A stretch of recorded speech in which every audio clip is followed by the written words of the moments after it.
Pak.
Ibu udah sekolah mana?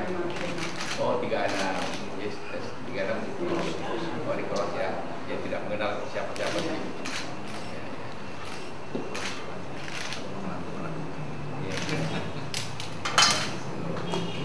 Oh, di sini dia semua ada anu maksudnya. Kalau di kelas ya. Seluruh Indonesia kayak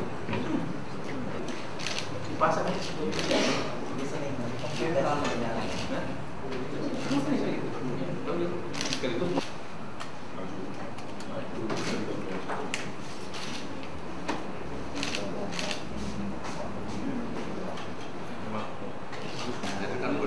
Siapa yang bayar?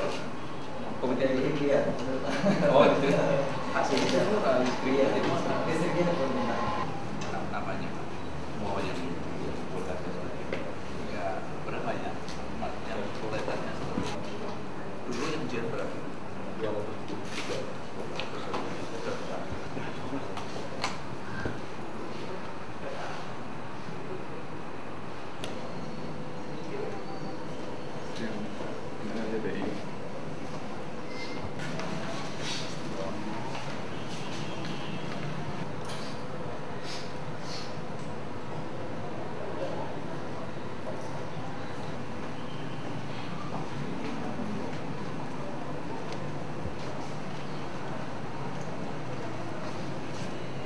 Mungkin gitu.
Jangan lagi.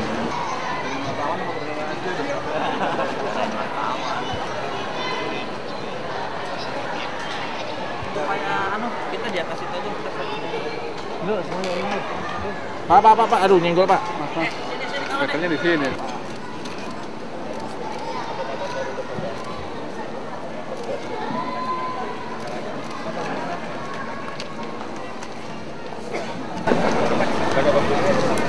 Ya, terima kasih. Kita baru meninjau 3 SMA tempat ujian nasional.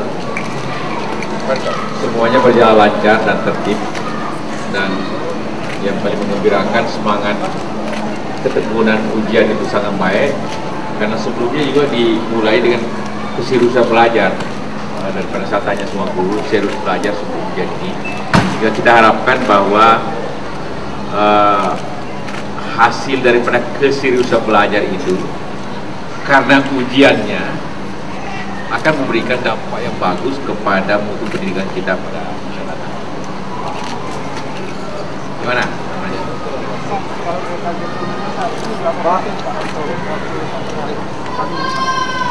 Sebenarnya kita tidak punya target lulusan yang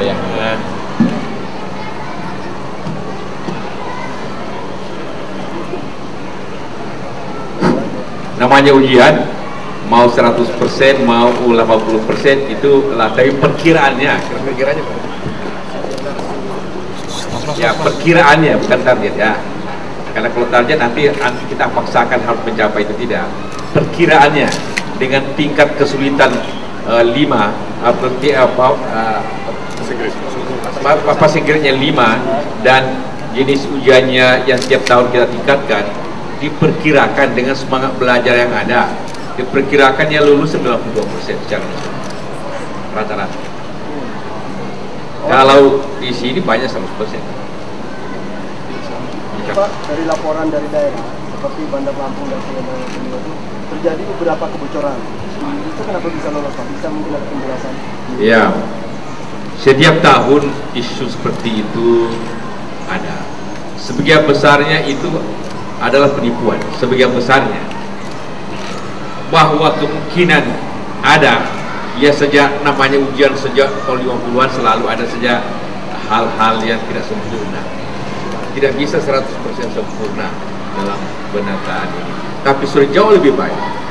Termasuk tadi larangan membawa handphone. Itu sebenarnya mutlak. Karena itu di sini berlapis-lapis. Ada sekolah tentu menjaga, ada pengawas dari sekolah lain, ada pengawas independen yang ketuanya dikatakan Pak Rektor UI, yang banyak mahasiswa dari universitas. Di daerah juga mesti begitu. Nanti kita akan cek, tapi pelanggaran, siapa yang bawa itu pelanggaran akan dilaporkan ke polisi dan pengawas apabila ada pelanggaran. Kalau pelanggarannya seperti itu, apakah dikenai sanksi terhadap isi sekolahnya atau kepada mahasiswanya? Aturan di bagian Pak Menteri. Kalau pidana, yang kita pidanakan melalui polisi. Kita kerjasama erat sekali dengan polisi seluruh Indonesia. Kalau peraturannya adalah peraturan pelanggaran peraturan yang bukan pidana, sanksi administratif, mulai dari dibatalkan ujiannya, bisa saja untuk mata pelajaran tertentu, bisa juga seluruhnya, bisa kemudian harus ujian susulan dan sebagainya. Semua kasus ditindaklanjuti, diperiksa oleh Inspektorat Jenderal dan bekerjasama dengan polisi. Sampai mereka bisa dikatakan dalil bisa, sampai bisa dibatalkan lulusan. Ini apakah efektif Pak? Bukannya ditinjau adalah ketika masuk ke tanggal tempat ujian ini kan siswa pun juga ada beberapa insiden Pak.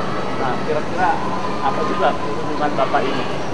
Kalau soal ujian itu diikuti oleh prosedur, mulai daripada pejabat dari Diknas sampai wali kota, kemudian polisi, kepala sekolah, dan komite independen, itu mengawasi jalur itu. Jalur itu dari percetakan sampai tiba di bangku murid itu diawasi. Yang kita tinjau itu adalah pelaksanaan lapangan, bagaimana pelaksanaannya, semangat murid itu, bagaimana pengawasan lapangan betul-betul berjalan. Kita juga memang sengaja datang awal agar sebelum mereka ujian dan tidak memasuki kelas pada saat mereka listening, komprehensif. hanya melihatnya dari jauh dengan bicara kepala sekolah. Jadi murid sama sekali tidak terganggu dengan itu. Semua tidak boleh masuk ke ruangan siapapun, termasuk saya pada saat ujian sedang dikerjakan. Yang kita masuk tadi awalnya hanya sebelum ujian dikerjakan.